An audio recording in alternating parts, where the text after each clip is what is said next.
Hop, Reading Challenge kitobining 3-uniti The Ring of Fire degan maqolani ko'rib chiqamiz.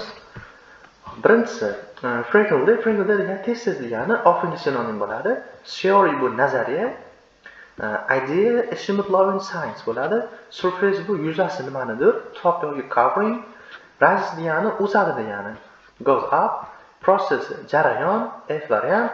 Consist of degani dan tashkil topgan yoki dan yasalgan B variantga to'g'ri keladi. Matnga o'tamiz. The Ring of Fire is an enormous chain of volcanoes all around the Pacific Ocean. Olov halqasi Tinch okeani atrofidagi barcha vulqonlarning katta zanjiridir. The ring goes from New Zealand up to Asia and across the ocean to Alaska. Hop, halqa Yangi Zelandiyadan Osiyogacha boradi va Alaska okeanini kesib o'tadi. From Alaska, the ring continues southward along the coast of both North and South America. Hop, Alaskadan boshlanib bo'lsa, o'sha halqa janubiy qirg'oqlarni, Shimoliy va Janubiy Amerika qirg'oqlarini kesib o'tadi. Davom etadi. More than 25% of the world's volcanoes are located in this ring. Dunyoning 75% dan ko'proq vulqonlari aynan shu halqada joylashgan. Scientists are interested in studying the Ring of Fire because they can observe plate tectonics at work there. Olimlar olov halqasini o'rganishga qiziqishadi, chunki u yerda ishlayotganlarida tektonik plitalarning harakatini kuzatishdi. In 1912, German scientist Alfred Wegener came up with ideas the first theory of land movement. 1912-yilda nemis olimi Alfred Wegener land movement yerni harakatlanishi bilan birinchi nazariyasi bilan chiqdi. Wegener said continents are made of light rocks resting on heavy material. Wegener aytdiki, qit'alar og'ir materiallar ustida yotgan yengil toshlardan tashkil topgandi. Similar to the way large things move while floating on water, Wegener suggests that the position of the continents were not fixed, but that they moved slightly. Shu yo'l bilan birgalikda suvda suzadigan narsalar haqida Wegener maslahat berdiki, qit'alarning joylashishi kuzatilmagan, lekin ular sekinlik bilan siljiydi deyapti. Later scientists discovered most of Wegener's ideas were right on mark. Keyinchalik olimlar Wegenerning g'oyalari to'g'ri ekanligini aniqlashdi. They can develop the theory called plate tectonics. Ular tektonik plitalar degan nazariyani rivojlantirishdi yoki asos solishdi o'sha nazariyaga. According to plate tectonics, the surface of the Earth consists of number of enormous plates of sections of rock each about 80 km thick. Hop, plate tektoniklarga ko'ra, tektonik plitalarga ko'ra yerning yuzasi bir qancha tosh qismlardan iborat bo'lgan katta plitalardan har biri 80 km qalinlikda keladigan. The plates float and slowly move at speeds between 1 to 10 cm every year. Plitalar yiliga 1 cm dan 10 cm gacha tezlikda sekinlik bilan suzib boradi. That's about the rate your fingernails grow. Bu taxminan sizning barmog'ingizning tirnog'ining o'sishiga teng.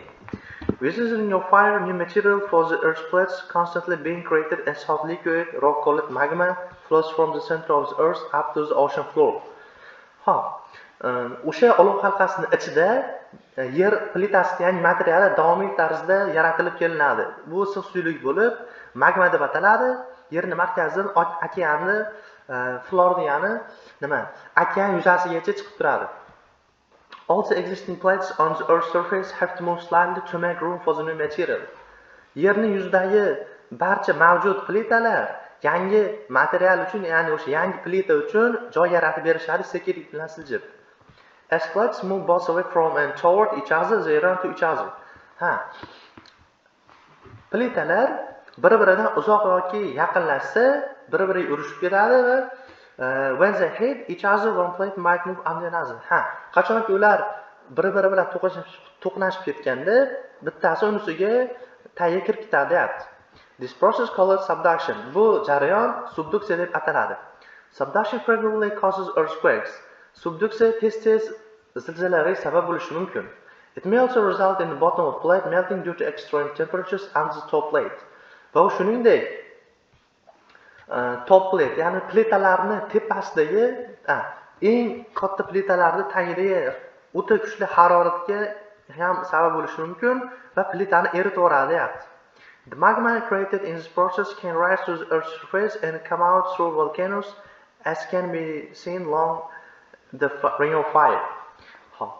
Bu jarayonda magma yaratiladi va yerning yuzasiga sizib chiqadi, vulqonlar orqali otiladi va bu olov halqasi ko'rinishi mumkin.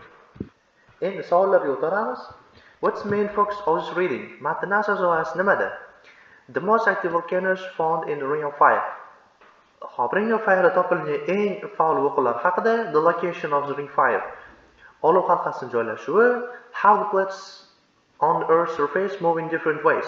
Qanaqa qilib plitalar har xil yo'lda harakatlanish to'g'risida, have plate tectonic volcanoes and earthquakes are to'g'ri javob D bo'ladi. Qanday qilib o'sha tektonik plitalar, vulqonlar va zilzilalar bir-biriga bog'liqligi haqida bo'ladi. According to the reading, which is true about Ring of Fire. Matnga ko'ra, olov halqasi to'g'risidagi ma'lumotni toping. All of the volcanoes along the ring are active. Most of the volcanoes on Earth are part of the ring. The ring gets bigger each year. The ring was discovered in the 20th century. Bizga to'g'ri ma'lumot topishimiz kerak. Xo'p. Bizga o'sha ringda ichidagi hamma vulqonlar haqida hozir faol deb ma'lumot berilmadi. Ko'p vulqonlar ringda ichida joylashgan. Bu haqida ma'lumot berildi. Xo'p, u katta bo'lib ketyapti, har yili demayapti yoki 20-asrda o'sha halqaga asos solingan halqa topilgan degani yo'q. To'g'ri javob demak, bitta B bo'ladi. What does subduction mean in this reading? Xo'p, bu matnda subduksiya nima degani? Rocks moving under volcanoes. Erupting liquid rock, the sphere of moving plates, movement of plate under another. To'g'ri javob bitta D bo'ladi. Boshqa plitani, unisidan boshqa plitani kirib ketishi. What's not the result of shifting tectonic plates?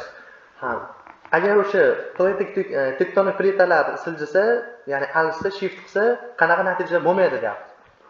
Earthquakes, zilzila, extreme temperatures inside the earth. Yerning ichidagi juda ham kuchli harorat, volcanoes, vulqonlar, subduction. Hop. Zilzila haqida gap ketdi.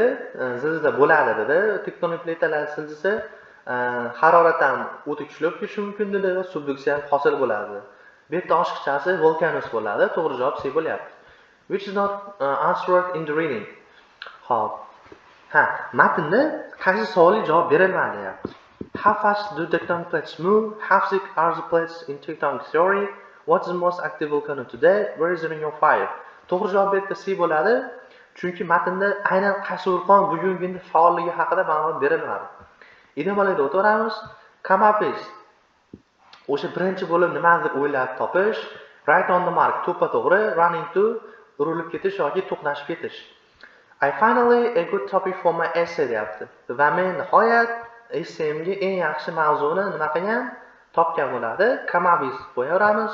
She frequently tries to guess people's age. Most of the time she's tez odamlarning yoshini topishga harakat qiladi va asosan u nima bo'ladi?